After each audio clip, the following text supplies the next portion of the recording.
He was walking down the street, humming to himself, a little bounce in his step.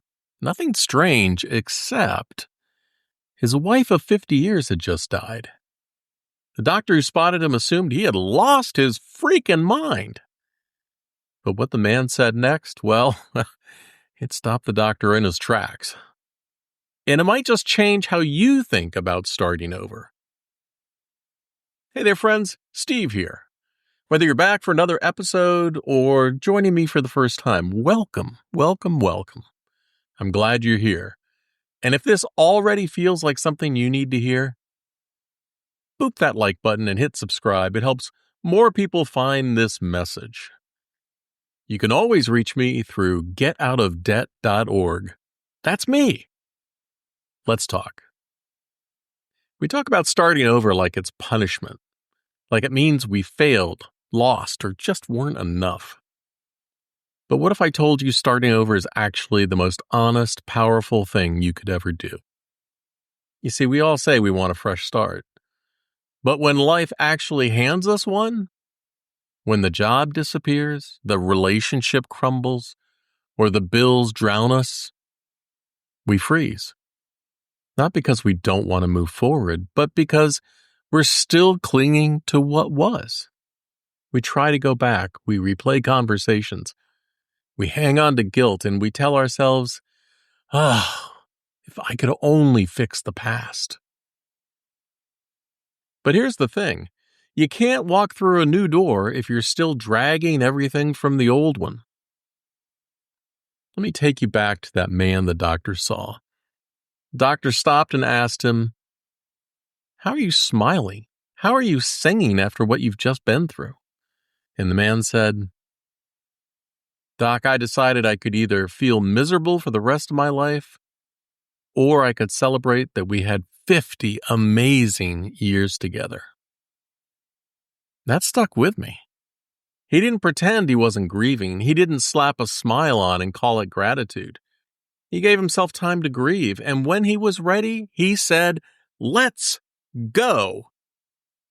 And that's when happiness and gratitude become the fuel for the future, not before.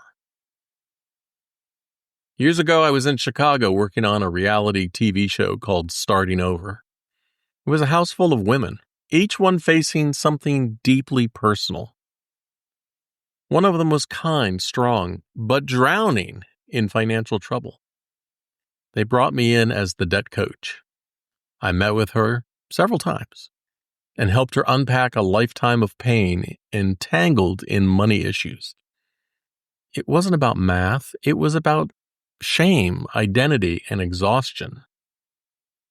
I walked away from that experience with 2 unforgettable lessons.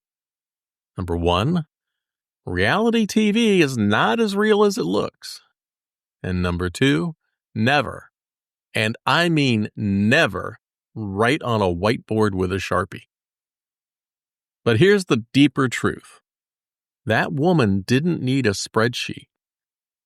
She needed permission to start over. And when she took it, she didn't just fix her budget. She started building her life. Look, I could give you all sorts of BS advice. Be happy, be grateful, smile through the pain. But if you're still feeling the corrosive destruction of sadness, shame, and fear, those words won't help. Because in that space, you're just not ready yet. And that's okay. You don't heal by pretending, you heal by processing. And when you finally say, "Okay, I'm ready, let's go," that's when that gratitude and hope stops being buzzwords and starts becoming your rocket fuel. So give yourself time to mourn what was. But then, friend, let's get back to it, because the days ahead matter more than the days behind. You're not starting from scratch, you're starting from experience. You're not broken, you're becoming. You're not failing, you're beginning. So ask yourself, what are you still holding that's keeping you from walking through that next door? And what would happen if you finally set down that baggage and did it? If this episode spoke to you, drop a comment, share your story, let me know how you started over, or how you want to. And next time, I don't know what the topic's going to be yet, but I promise it'll be something worth hearing. If you enjoyed the podcast today, it's free to subscribe. Hit the button. Tell someone about it. It'll help me. It'll help you too. I love win-win outcomes, and when you hit that like button, it tells the algorithm that this was worth listening to, and that helps more folks find their way here. Until next time, be gentle with yourself. Let go of what you can't carry, and remember, you are allowed to begin again. See ya. Got a money question keeping you up at night? Well, don't just Google it. Get real answers from real people who actually know what they're talking about. Head to getoutofdebt.org/podcast to ask your question, and you might hear it on an upcoming episode. But hey, if you'd rather keep it private, Damon Day has your back. Visit DAMONDAY.com because getting out of debt is easier with the right help. That's getoutofdebt.org/podcast, where smart money questions lead to smarter money moves.